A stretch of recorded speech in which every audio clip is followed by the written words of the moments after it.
Deschamps, Juste Fontaine, Raymond Kopa, Roger Piantoni. Autant de noms qui résonnent comme les toutes premières stars de l'équipe de France.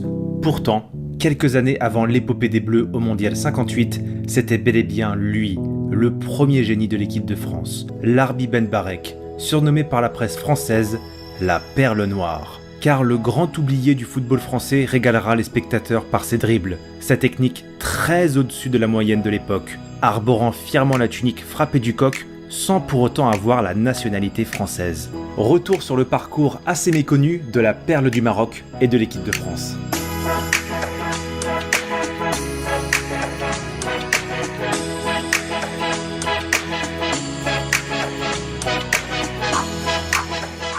Né à Casablanca au début du XXe siècle, alors que le Maroc est sous protectorat français, Larbi Ben Barek vit une enfance paisible dans le quartier de Cuba, où les enfants de Casablanca trouvent n'importe quel chiffon enroulé qui ferait office de ballon pour jouer dans les rues. Orphelin, Larbi Ben Barek charme ses copains par son aisance technique. Le football représente déjà, au début des années 30, ce formidable vecteur pour aspirer les jeunes à rêver de toucher cette fameuse boule de cuir. En 1934, Larbi devient professionnel en effectuant ses débuts à l'Ideal Club de Casablanca, où il ne tarde pas à impressionner le public marocain. Très vite, le grand club de l'Afrique du Nord de l'époque, l'US marocaine, s'attache ses services. Son talent saute aux yeux et fait écho jusqu'au club de la métropole, notamment lors d'une rencontre internationale organisée entre le Maroc et l'équipe de France B en 1937. C'est ce jour-là que les amateurs de foot français découvrent l'agilité et la souplesse hors du commun de Larbi Ben Barek. Plusieurs clubs se l'arrachent. Et après de nombreuses tentatives, c'est finalement l'Olympique de Marseille qui l'enrôle contre la somme de 44 000 francs en 1938. C'est alors que le stade Vélodrome se prend d'admiration pour le duo offensif Ben Barek-Aznar. Les deux hommes inscrivent la moitié des buts de l'OM lors de la saison 38-39, où les Phocéens terminent dauphins du championnat. N'ayant pas la nationalité française, les fans de foot ne comprennent pas qu'un joueur pourtant faisant partie du protectorat français ne soit pas appelé en équipe de France. Sous la pression populaire et seulement 5 mois après son arrivée en métropole, Ben Barek est finalement convoqué en bleu. Quelques années seulement après Raoul Diagne, le tout premier joueur noir à avoir porté le maillot bleu en 1931, Larbi va connaître une première sélection en 1938 qu'il n'est pas prêt d'oublier. Un déplacement à Naples pour y affronter une Italie dirigée à l'époque par le dictateur Mussolini. Le public transalpin siffle copieusement l'équipe de France et surtout Larbi Ben Barek, un des rares footballeurs noirs de l'époque qui en plus n'est pas français. Ce à quoi l'intéressé répondra de manière magistrale en chantant la Marseillaise à plein poumon.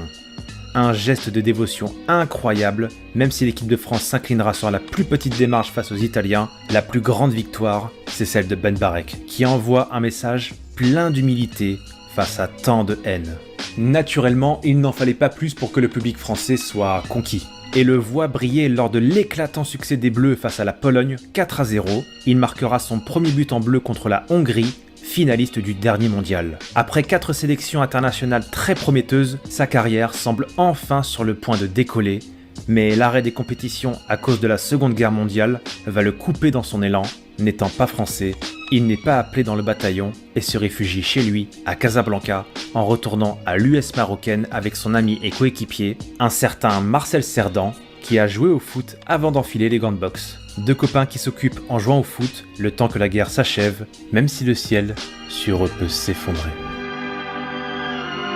À la fin de la guerre en 1945, le club parisien du Stade français veut monter une équipe de stars. Larbi Ben Barek signe dans le club de la capitale et jouera sous les ordres de l'entraîneur franco-argentin, un certain Helenio Herrera, connu pour prendre les commandes plus tard de l'Inter Milan des années 60, aux grandes heures du Catenaccio.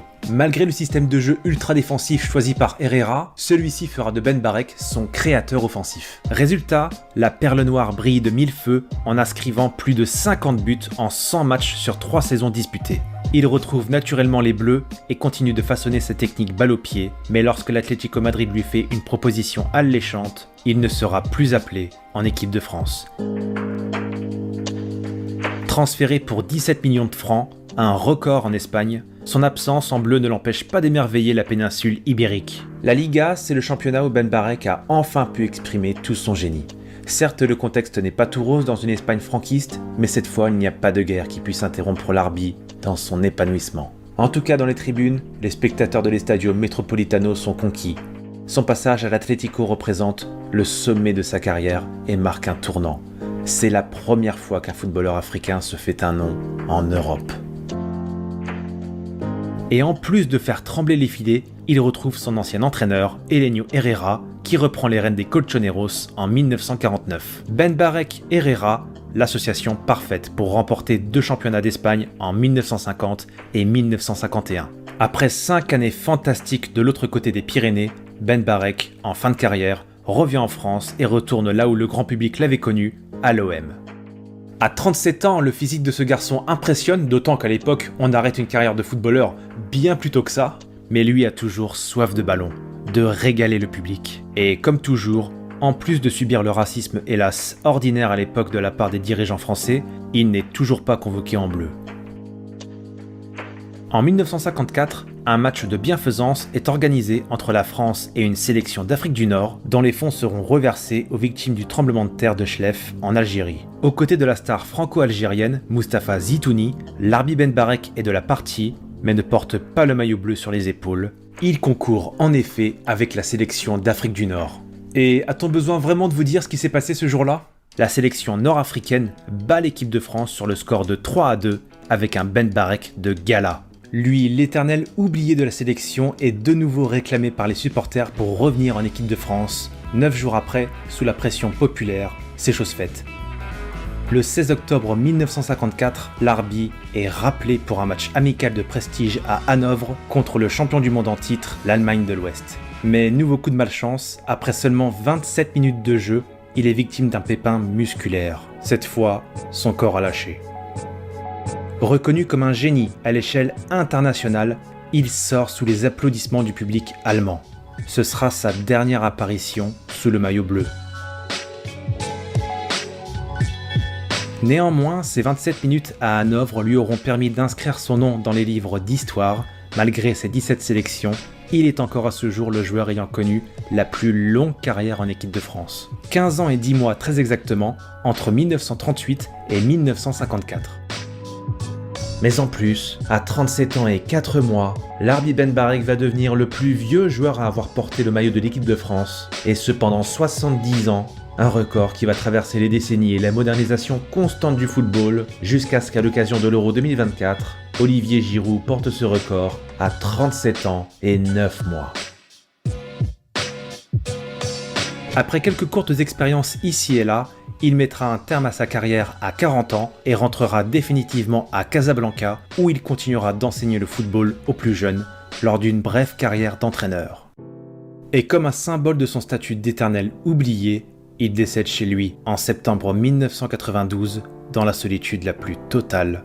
Son corps sera découvert seulement quelques jours plus tard. Larbi Ben Barek n'a jamais eu la nationalité française, c'est pourquoi il n'a pu disputer que des matchs amicaux avec l'équipe de France. Larbi Ben Barek n'a évidemment pas eu la carrière qu'il méritait. Précurseur d'un football nouveau, avant-gardiste même, le pauvre s'est heurté à une période tourmentée de l'histoire. En fait, il n'est peut-être pas né à la bonne période. Pourtant, un jour, une légende du football l'a couvert d'éloges en une petite phrase qui en disait long sur l'impression qu'il a laissée à son époque. Si je suis le roi du football, alors Ben Barek en est le dieu. Des mots signés du roi Pelé. En 1998, 6 ans après sa disparition, la FIFA lui décernera à titre posthume l'ordre du mérite. Mais au-delà du mérite, c'est simplement admettre que son talent n'a pas été suffisamment reconnu, ou plutôt reconnu trop tard. Ça, on doit le corriger. Réhabiliter quelque peu la vérité que le passé a voulu enterrer. De bons joueurs tricolores, il y en a eu plein avant lui. Mais la première perle des Bleus, c'était bel et bien Larbi Ben Barek.